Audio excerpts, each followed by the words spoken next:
Hello, my name is Frederick Drecker, but you can call me Fred. Most people do. I say most because my dad called me by my full name, which I didn't like, but that's not important. Before I get to my story, I need to ask you something first. I need you to promise that you'll listen to every detail. I also need you to promise me that you'll trust me. Yeah, of course. I need you to say it. I promise, man. Alright, we can begin. We already established my name, so I guess I'll tell you a little bit about myself.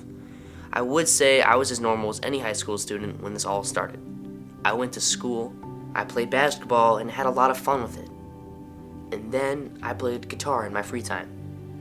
Oh, and I've been dating my girlfriend now for almost 2 years. Everything was all normal with me and where I lived, except for one thing. This gazebo that sat right in the middle of the neighborhood housed this man. He never moves, he never says anything, and he's always wearing that same red jacket that just catches your attention. People have tried going up and talking to him. I've seen it. I never thought much of it until my friend Billy tried to talk to him. When I asked how it went, he denied ever going to talk to him. I don't know, man. I'm just as curious as you are, but I don't remember talking to him. I couldn't believe it. I mean, I literally watched it happen right from my car. A few weeks passed, and after seeing more people go in and talk to the man, I had to see for myself. Amanda and I were hanging out when I decided to make my move. Tell me how it goes. Of course. She dropped me off at the gazebo and waited for my return.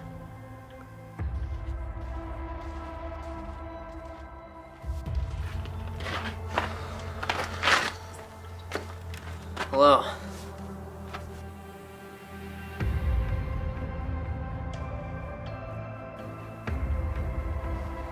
Hello. The conversation between me and Ben, that was the man's name, is unimportant, frankly a waste of time. What is important is what happened after. See, I left the gazebo and walked back to Amanda, but she was nowhere in sight. What was even more mysterious was when I turned back around to ask Ben if he'd seen anything, he was gone too. I was angry, honestly. Why would you just leave? I made it back to my house and was met with more surprises. The front door was locked, so I rang the doorbell.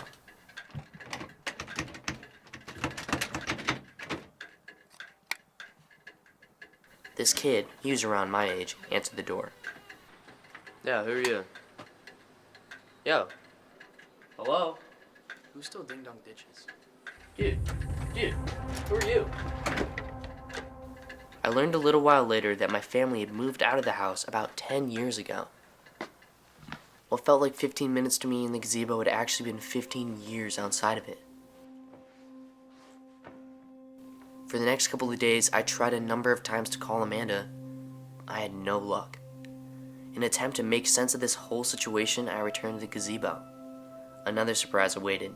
I saw myself sitting in that gazebo, motionless, and I thought, how is that possible? Out of fear, I left pretty quickly. Another day passed, and I finally got a call from Amanda. Hello? Amanda. Hello? Hello, it's me. It's me, Fred. Listen, I'm sorry. I'm sorry. Amanda was now married with 2 kids. Twins, actually. She always wanted twins. I like to think that she left the gazebo that day 15 years ago and cried heartbroken over me. See, I had become merely a memory. My actual body would sit in that gazebo forever and ever. What's amazing is that I had become the man in the red jacket, the very thing that everyone was so curious about. People would come up to me, but I never saw. I'm sure they all walked away with the same lack of recollection that Billy experienced. But you're different.